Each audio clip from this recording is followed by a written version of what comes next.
Cruise ships feel like floating cities, but you know some doors stay closed to guests. Have you ever wondered what happens to you if God forbid you die on a cruise ship, or if there is a fire on board that cannot be stopped? Well, here's the good news. I'll be busting these secrets for your safety. Before we dive in, make sure to hit that subscribe button. Your cruise isn't really all-inclusive. Your fare covers a lot, but not everything. Think mostly included, not all-inclusive. Included, main dining rooms, buffets, shows, and well, many activities. Extra cost specialty dining, espresso bars, soda or alcohol, bottled water, Wi-Fi, spa and salon, late night room service, laundry, and select fitness classes. Shore tours aren't free. Ship tours are convenient, but definitely not cheap. Auto gratuities apply, so know the daily rate or prepay. Bundles can help, but honestly do the math. Yes, there's a jail on board. Every cruise ship has a real jail. It's called the brig. It's a small, secure room in a staff-only area, typically forward. Serious offenses, like assault, theft, harassment, disorderly conduct, or refusing lawful orders, can land a guest there. Ship security documents, isolates, and monitors the guest until the next port. At the pier, local authorities take over. The ship doesn't adjudicate, it just holds. Fun fact to remember, you're on vacation, but you're also under maritime law. There's a morgue on board. Sadly, deaths at sea do happen, especially with older guests. Every cruise ship has a small, secure morgue in a crew-only area. If a passenger passes away, medical staff certify and preserve the body. The line works with the family and the next port to arrange transfer. There are no public announcements. The goal is dignity and discretion. It's rare, but it's planned for, just like any other onboard emergency.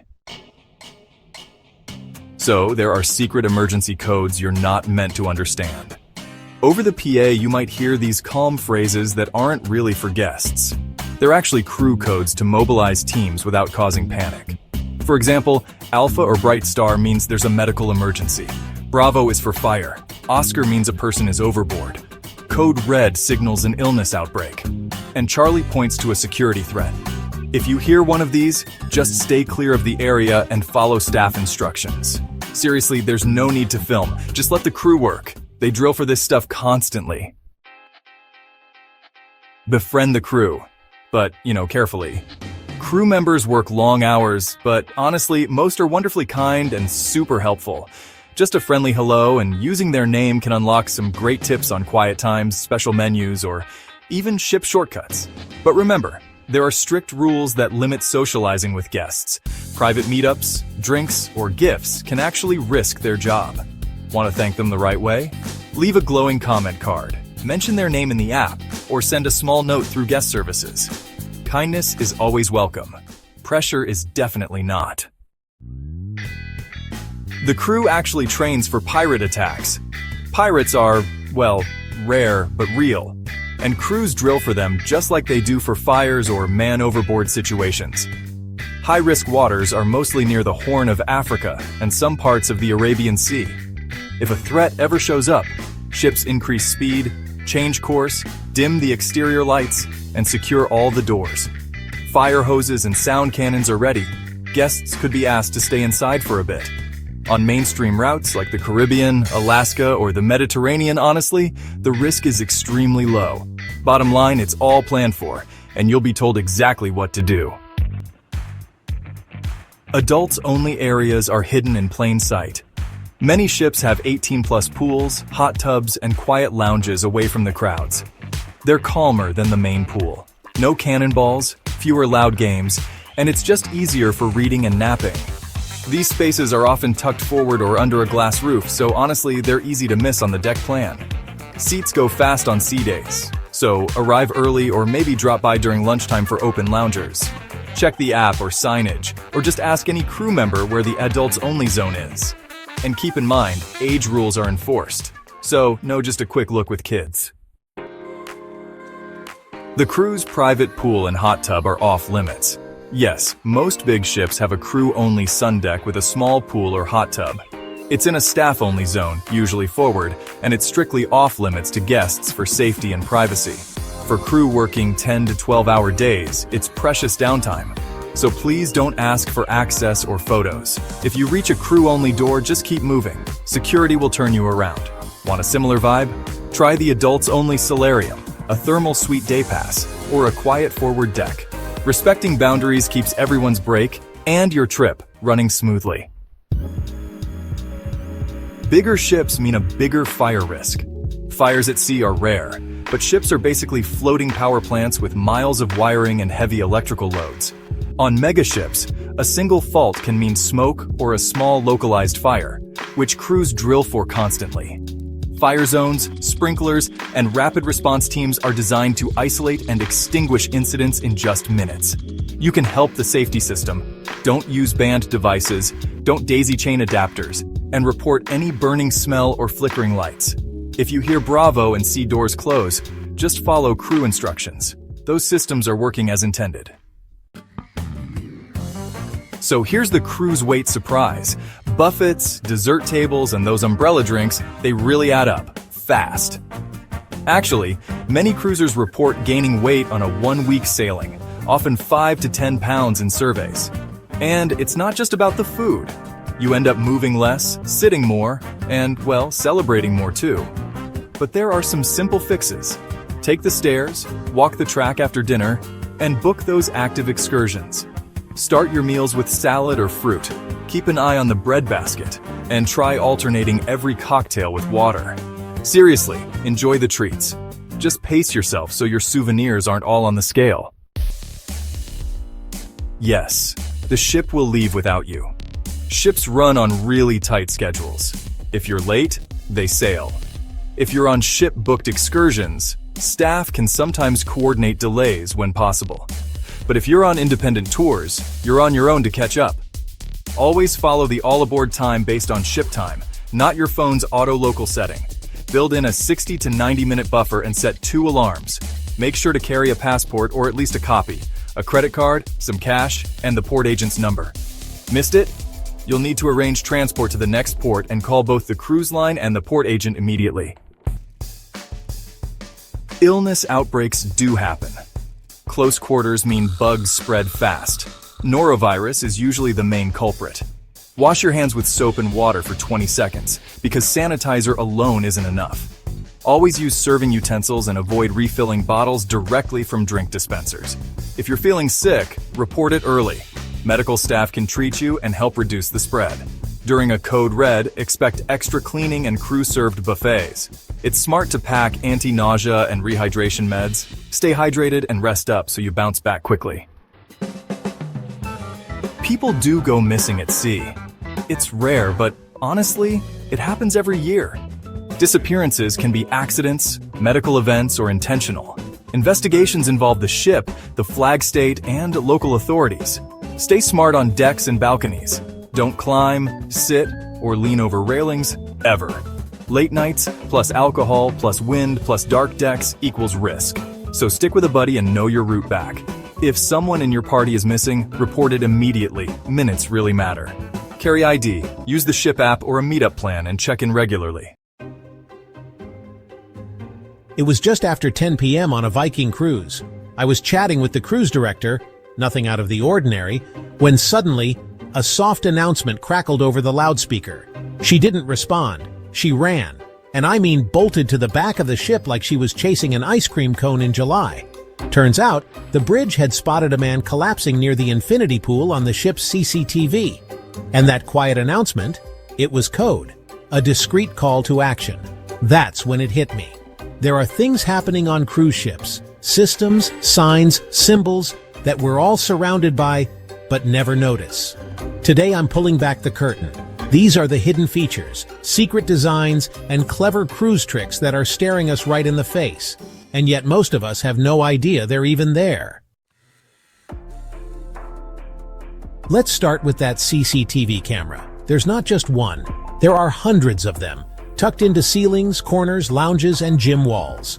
On Queen Mary 2, I counted 8 just in the fitness center. They're not there to make you feel paranoid. They're there to keep you safe. In the case of that late-night swimmer, they saved his life, and it goes deeper than security footage. Modern cruise ships now use facial recognition technology. The picture they take at check-in, That's not just for ID verification, it's how they track your comings and goings. Some ships now identify you at photo galleries using that single snapshot. No need to dig through stacks of prints, just enter your cabin number and voila, there's your face. Spooky? Maybe. Convenient? Absolutely. And next time you think no one saw you sneak that fourth cookie, think again. Ever noticed odd shapes painted on the hull of your cruise ship? Little key-shaped marks, C-shaped emblems, numbers running up from the waterline? They're not just nautical graffiti, they all have a purpose. That key shape marks where the stabilizers are. Giant fins that pop out under the ship to reduce motion in rough seas. The C with a vertical line indicates the bulbous bow, a rounded underwater extension that makes the ship slice through waves more efficiently. The cross in a circle? That's the bow thruster, used to maneuver the ship sideways when docking. And those numbers descending into the water? That's the draft scale, showing how deep the ship sits, depending on weight and fuel. It's basically a floating cheat sheet for tugboat captains and nosy passengers like me. One thing I noticed early in my cruising days, the ropes tying the ship to the dock often have big wooden discs on them. I always thought it was decorative. Nope, they're rat guards. These go way back to the sailing days, when rats would board ships via mooring lines, bringing disease, chewing through cargo, and in places like South Georgia Island, wiping out entire bird populations. On my Antarctica cruise with Ponant, they told us those rats introduced by whalers did so much damage to bird life, it cost millions of dollars to fix, all from skipping something as simple as a wooden disc. So yeah, let's give a little more credit to the humble rat guard. You've seen the crew-only signs. You've walked past the blank white areas on deck plans. You might have noticed the missing lower decks. But what's behind those spaces? A hidden ship. A second, fully functioning world completely separate from the one passenger's sea. We're talking about an entire below-deck operation. Cabins, gyms, dining halls, lounges, and even pools. All just for the crew. On ultra-luxury lines like Seabourn, the crew-to-passenger ratio is almost 1-to-1. On megaships like Royal Caribbean's Oasis class, up to 2,000 crew members live in this secret city. There's even a nickname for the central hallway running through it all, the I-95 in American ships, or the M1 on British lines. It's a massive artery used for moving food, supplies, and staff efficiently. So while we're out sipping pina coladas, they're operating an entire vessel beneath our feet, and we hardly know it's there. Cruise ships are like floating museums, but many of the most interesting details are hidden in plain sight. On Queen Mary 2, there's a Homer Simpson etched into an Art Deco panel. Sir Samuel's Coffee Shop, named after Cunard's founder. The nightclub, G32, the ship's hull ID during construction, before it got its official name. Even those funky sculptures on the bow, spare propeller blades, art with a backup plan. Cruise designers love these little nods, inside jokes, references, tributes, all waiting to be discovered. Next time you're wandering the ship, ask a crew member what details most guests miss. You'll get a story, and maybe even a new appreciation for that weird statue by the elevator. You can't miss a ship's funnel, the giant exhaust stack rising above it all. But you can miss what it's actually for. Yes, it vents smoke and heat, but mostly, it's marketing. In the early 1900s, some cruise lines added fake funnels, just to look more powerful. Today, funnels are designed to be bold and distinct. Carnival's winged funnel, Celebrity's X, Holland America's oval. They help ships stand out at sea and serve as floating billboards, visible from miles away. They're often way bigger than they need to be. That's why ships like Disney Wish use funnel space for luxury suites, and Carnival Miracle has a restaurant built into one. Next time you spot a ship in the distance, just look at the funnel. It's the cruise line's version of wearing a giant neon hat. Ever noticed how the main dining room is always way at the back, and the theater is all the way up front? That's no accident. It's retail psychology, with a splash of ocean breeze. Cruise ships are designed like floating malls. To get from dinner to the show, or vice versa, You're routed through the casino, past the art gallery, down the hallway of duty-free shops, and right by a bar or two. It's all strategic. They want you lingering, wandering, maybe buying that souvenir bracelet you definitely didn't need before dinner, but now, well, maybe the grandkids would like one. Once you realize it, you can't unsee it. So stay sharp, or you'll end up buying a $200 print of a pineapple in sunglasses. Let's talk pools. Everyone loves a cruise pool. But if you've ever looked around and thought, wait, is this it? You're not alone. Cruise ship pools are tiny for a reason. Water is heavy, like really heavy. Even a modest pool adds over 250,000 pounds to the top of the ship, and that messes with stability. To fix that, pools are placed midship, dead center. Not because it's scenic, but because it's safe. You'll also notice they often have shallow edges to make them look bigger. Optical illusions at sea, folks. And when it gets rough, they drain the pool. Not to ruin your sunbathing, but to stop the ship from sloshing side to side like a floating punch bowl. Next time you're wondering why you can't swim during a windy afternoon, just know it's for balance, not beachy vibes.